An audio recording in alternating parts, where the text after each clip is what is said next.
بسم الله الرحمن الرحيم. الحمد لله نحمده ونستعينه ونستغفره ونؤمن به ونتوكل عليه ونعوذ بالله من شرور أنفسنا ومن سيئات أعمالنا. من يهده الله فلا مضل له ومن يضلله فلا هادي له، ونشهد أن لا إله إلا الله وحده لا شريك له، ونشهد أن سيدنا ومولانا محمدا عبده ورسوله، وصلى الله تعالى عليه وعلى آله وأصحابه وأزواجه وذرياته وأهل بيته أجمعين، أما بعد. فقد قال الله عز وجل في كتابه: أعوذ بالله من الشيطان الرجيم، بسم الله الرحمن الرحيم. لقد جاءكم رسول من أنفسكم عزيز عليه ما عنتم حريص عليكم بالمؤمنين رؤوف رحيم.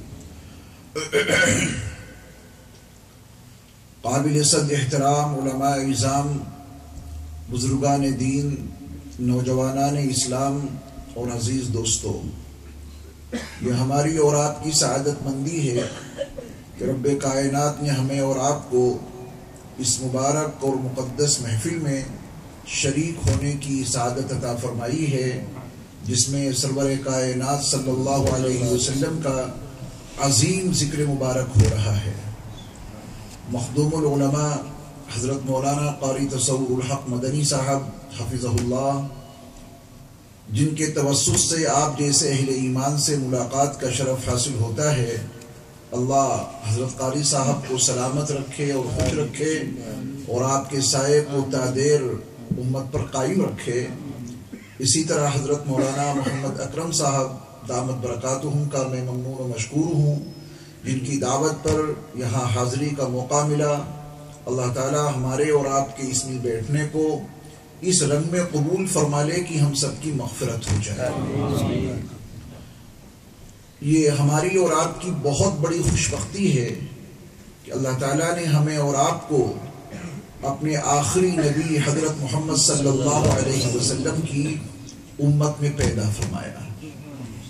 اس امت میں آنے کے لیے نبیوں نے، رسولوں نے تمنائیں کی ہیں، اور اللہ کا عظیم احسان دیکھیں کہ نبی کریم صلی اللہ علیہ وسلم کی امت میں آنے کے لیے ہم نے اپنے رب سے کوئی درخواست نہیں کی۔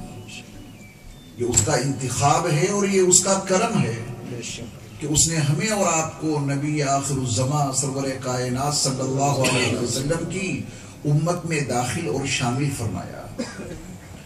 اور اللہ تعالیٰ نے اپنے آخری نبی علیہ السلام کو جن عظمتوں سے، جن رفعتوں سے مالا مال کیا کہ آپ کے صدقے میں نبیوں کو نبوت ملی اور آپ کے طفیل رسولوں کو رسالت ملی، اللہ تعالیٰ نے اپنے نبی صلی اللہ علیہ وسلم کو وہ رفعتیں عطا کی کہ کائنات انسانی کے کسی بھی شخص کا تصور بھی وہاں تک نہیں پہنچ سکتا۔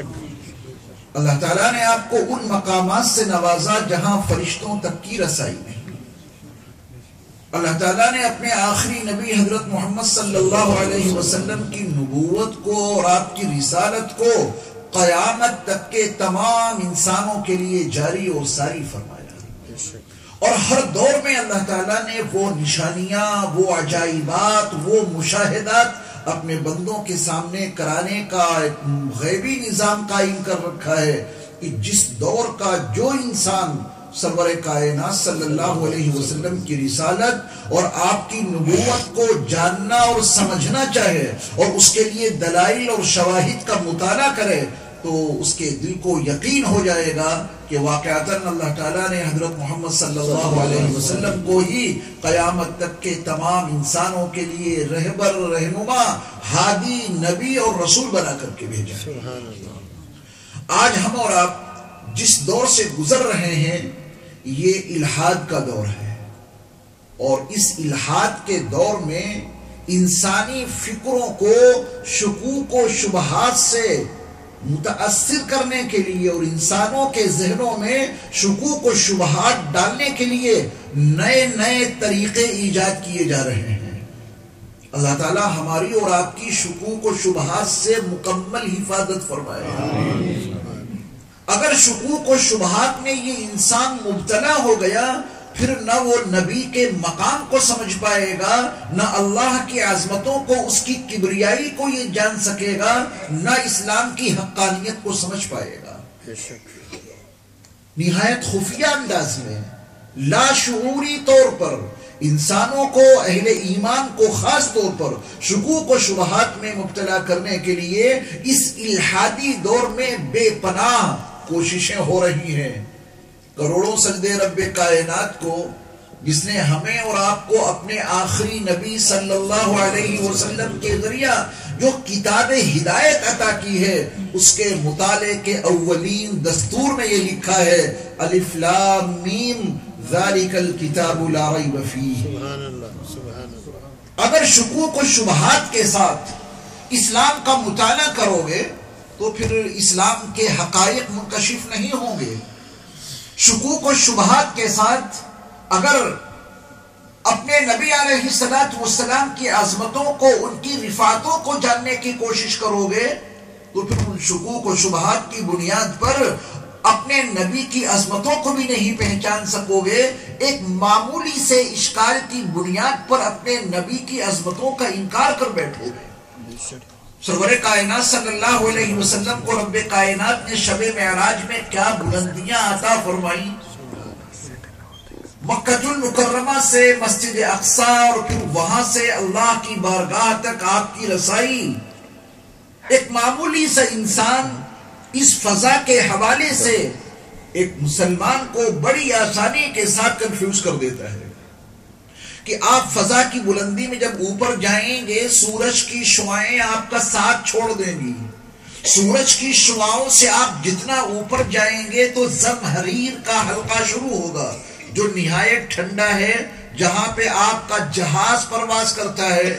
38,000 یا 40,000 فٹ کی بلندی پر جہاں پہ آپ کا جہاز پرواز کر رہا ہوتا ہے، وہاں پہ 54 یا 56 مائنس ڈگری میں حرارت ہوتی ہے، مائنس میں۔ آپ غور فرمائیں کہ جہاں اس قدر زیادہ ٹھنڈ ہو، صرف 40,000 فٹ کی بلندی پر، پھر جتنا آپ اوپر جائیں گے یہ زمہریر یعنی ٹھنڈ کا علاقہ اور زیادہ مائنس میں جاتا رہے گا۔ ایسے زمہریر والے حلقے کو، ایسے ٹھنڈ کے علاقے کو آپ کے نبی نے کیسے پار کیا؟ ان کے بدن پر ان کے تحفظ کے لیے کوئی لباس نہیں، ان کے بدن کو محفوظ کرنے کے لیے کوئی نظام نہیں۔ نمبر 2، جب یہ کوئی شخص اوپر پرواز کرتا ہے، اوپر کے حصے میں جاتا ہے، تو اس کے سانس لینے کے لیے ہوا کا جو انتظام نیچے رب کائنات نے رکھا ہے، یہ ہوا کا انتظام اوپر نہیں ہے۔ انسان کی سانس کے لیے محدود حلقے تک آکسیجن کا نظام ہے، جتنا اوپر جائیں گے آکسیجن کا خاتمہ ہوتا چلا جائے گا، پھر ایک حد آتی ہے تو اس کے بعد آکسیجن بالکل 0 پوائنٹ پہ آ جاتا ہے۔ جہاں آکسیجن نہ ہو، جہاں پر زمہریر اور ٹھنڈ کا اور برودت کا یہ عالم ہو، مائنس میں ٹھنڈ یہاں تک پہنچ جائے، وہاں سے کسی کا گزرنا، پھر اس کا زندہ رہنا، یہ ناممکنات میں سے ہے۔ یہ شکوک و شبہات اس نئے دور میں، نئے حوالوں سے، نئی تحقیقات کی روشنی میں ایک نوجوان مسلمان کے ذہن میں ڈالا گیا اور وہ اپنے نبی کی جسمانی معراج کا منکر بن گیا۔ اللہ ہم سب کی حفاظت فرمائے۔ تو میں نے عرض کیا کہ یہ شرک کا دور نہیں ہے، شرک دم توڑ چکا ہے۔ شرک کی قباحتیں اور اس کا پاگل پن وہ انسانوں کے سامنے اجاگر ہو چکا ہے، کفر بھی دم توڑ چکا ہے۔ یہ الحاد کا دور ہے، اللہ ہم سب کی حفاظت فرمائے۔ اور اس الحاد کی بنیاد میں شکوک و شبہات کو داخل اور شامل کیا گیا ہے، یعنی یوں سمجھیے کہ شرک کی بنیاد ہے اللہ کی ذات میں کسی کو شریک ٹھہرانا، اللہ کی صفات میں کسی کو شریک قرار دینا، اللہ کی صفات کے تقاضوں میں کسی کو شریک قرار دینا، یہ شرک کی بنیاد ہے۔ کفر کی بنیاد ہے خالق کائنات کا انکار کرنا اور یہ کہنا کہ یہ کائنات کا پورا نظام اپنے آپ چل رہا ہے، یہ کفر کی بنیاد ہے۔ الحاد کی بنیاد کیا ہے؟ الحاد کی بنیاد یہ شکوک و شبہات ہیں، ہر چیز میں انسان کو کنفیوز کر دینا۔ قرآن و حدیث کے جو حقائق ہیں، اسلام کے جو شواہد ہیں، سرور کائنات صلی اللہ علیہ وسلم کی عظمتوں اور آپ کی رفعتوں کے جو دلائل ہیں، اس میں انسانوں کو شکوک و شبہات میں ڈال لیا جائے اور یہ بتایا جائے کہ تم جس نبی کے بارے میں روحانی اور جسمانی معراج کے قائل ہو، اس جسم کے ساتھ کوئی انسان اس خلا میں جا ہی نہیں سکتا، وہاں زمہریر ہے، ٹھنڈ اس قدر زیادہ ہے، سانس لینے کا کوئی نظام اوپر موجود نہیں ہے، آکسیجن کا کوئی حصہ اوپر موجود نہیں ہے۔ یہ شکوک و شبہات اگر ڈالے جائیں، ہمارے نوجوان اور ہماری نئی نسل کے ایمان کا تحفظ کیسے ہوگا؟ قرآن اپنے بنیادی اصول میں بتاتا ہے، بالکل ابتدا میں لکھا ہے کہ قرآن ایک کتاب ہدایت ہے اور اس سے ہدایت حاصل کرنے کی اولین شرط یہ ہے کہ اس کو پڑھنا تو اس تیقن کے ساتھ کہ لا ریب فیہ، اس میں شک اور شبہ کی کوئی گنجائش نہیں۔ قرآن میں جو لکھا ہے وہ برحق ہے، آج نہیں تو کل اس کو انسان اپنے سر کی نگاہوں سے کھلا دیکھے گا۔ قرآن یہ انسان کی تصنیف نہیں ہے، یہ خالق کائنات کا عطا کردہ ایک لازوال کلام ہے۔ اس نے جو کچھ کہا وہ برحق ہے، کائنات کا بنانے والا بھی وہی ہے اور اس کتاب کا نازل کرنے والا بھی وہی ہے۔ اس لیے اس کلام میں اور کائنات کے نظام میں کبھی تضاد نہیں ہو سکتا۔ تضاد تو جب ہوتا کہ کتاب کا نازل کرنے والا کوئی اور کائنات کا بنانے والا کوئی اور، تو دونوں میں ٹکراؤ ہو سکتا تھا۔ لیکن جب کائنات کے بنانے والے نے اس کتاب کو نازل کیا ہے تو اس کلام میں اور کائنات کے نظام میں کبھی کوئی فرق دکھ نہیں سکتا۔ یہی وجہ ہے کہ کروڑوں درود و سلام ہو اللہ کے آخری نبی صلی اللہ علیہ وسلم پر کہ جبل نور کی آخری چوٹی پر بنے ہوئے غار حرا میں جب عبداللہ کے در یتیم اور آمنہ کے لخت جگر اور عبد المطلب کے پوتے اور ابو طالب کے بھتیجے اور اللہ کے وہ آخری نبی کہ جن سے بہتر شخصیت پر آج تک سورج طلوع نہیں ہوا، اللہ کے وہ آخری رسول کی ابتدائے آفرینش سے آج تک چاند کی ضیاء پاش کرنوں نے اس سے حسین مخڑا نہیں دیکھا۔ ان پر جو اولین وحی کا نزول ہوا، ذرا اس وحی کا آپ مطالعہ کریں۔ اقرأ بسم ربک الذی خلق خلق الانسان من علق۔ اللہ تعالیٰ نے اولین وحی میں شرک کے نقصانات اور اس کا علاج، وہ بیماری اور اس کی دوا، اس کا نزول نہیں فرمایا۔ اللہ تعالیٰ نے اولین وحی میں کائنات کی تخلیق کا ذکر کیا اور حضرت انسان کی پیدائش کا ذکر کیا۔ یہ اولین وحی کا بنیادی موضوع ہے، کائنات کی تخلیق اور پھر ساتھ میں حضرت انسان کی تخلیق۔ یہ قرآن اپنے اولین پیغام میں ہمیں اور آپ کو بتانا یہ چاہتا ہے کہ اپنی نگاہوں سے، سر کی ان آنکھوں سے اس دنیا میں رہتے ہوئے اپنے رب کا دیدار نہیں کر سکتے۔ بے شک لا تدركه الابصار وهو يدرك الابصار وهو اللطيف الخبير۔ اس دنیا میں رہتے ہوئے یہ آنکھیں اس کا ادراک نہیں کر سکتی، وہ بہت لطیف ہے، ان آنکھوں سے اس کا ادراک نہیں کیا جا سکتا، اس کو چھو نہیں سکتے، وہ جسم سے ما وراء الورا ہے، وہ کسی مکان سے اور زمان سے بالکل پاک ہے، تو پھر اس کو کیسے پہچانا جائے؟ اس کی مرضی کیا ہے، اس کو کیسے جانا جائے؟ رب کائنات نے اولین وحی میں اپنے نبی صلی اللہ علیہ وسلم پر یہ پیغام نازل کیا کہ آپ ان انسانوں کو یہ بتا دیجئے کہ اس پوری کائنات کے تخلیقی نظام پر غور کریں اور حضرت انسان اپنے وجود اور اپنی تخلیق اور اس کے مبدأ کے اوپر غور کریں۔